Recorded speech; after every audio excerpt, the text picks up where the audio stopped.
At the Human Dignity Trust, we envisage a world in which LGBT people are free to live their authentic lives without fear of prosecution and violence. We are the only organization working globally to provide technical legal assistance to eradicate laws that criminalize LGBT people through strategic litigation and law reform. Since 2011, when the Human Dignity Trust was founded, we've helped secure the decriminalisation of LGBT people in 9 countries. Our efforts are part of a wider trend towards decriminalisation, with over 20 countries having removed bans on same-sex conduct in this period overall. Together with our funders, supporters, and the courageous activists and litigants who bring these cases, we have transformed the world map of criminalising countries. We've also won 3 cases on LGBT freedom of association and freedom from forced medical examinations. And we've supported 2 victories at international tribunals, expanding the law and establishing that criminalising countries are violating their binding international legal obligations. Since 2019, we've also helped to draft 5 bills at the request of 4 governments.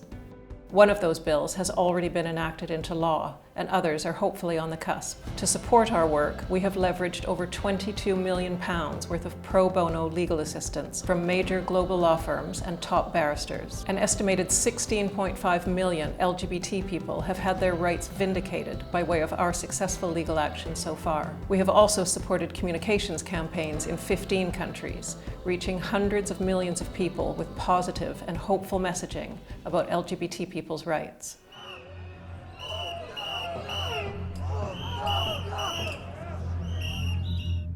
But the anti-rights movement is gaining momentum, with significant and well-coordinated political and financial backing.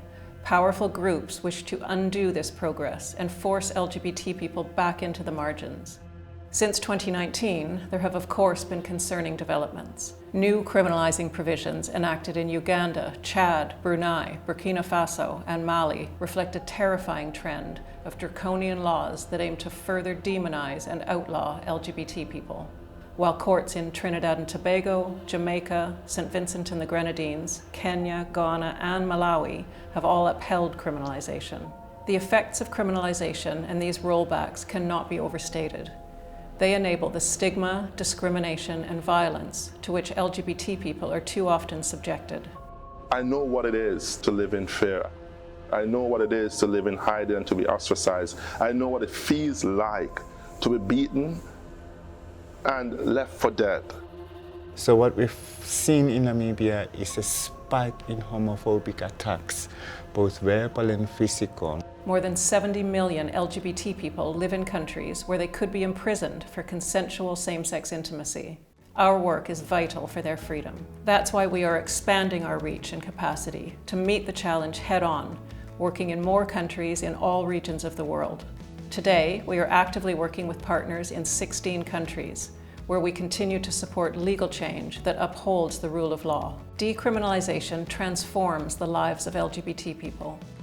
All my life, people have told me that who I am and who I love is wrong. For the first time ever, I finally feel I am right. We will get there slowly, inch by inch, inch by inch. We've got so many countries that have decriminalized so far, India being the big daddy of it all. So, it's time for others to do the same thing. We won on all counts. The good thing is that this ruling is really taking away the ammunition of the homophobes and the transphobes and those who are bigoted enough to believe that they are better than other citizens based on sexual orientation and gender identity. We won it. Win.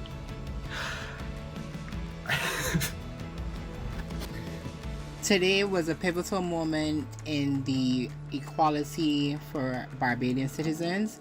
It's a small step in the journey towards more inclusivity for LGBT citizens in Barbados. Support us, and together, let's keep changing the world so that millions more LGBT people will know legal liberation and be freed to live safer, happier, and more loving lives.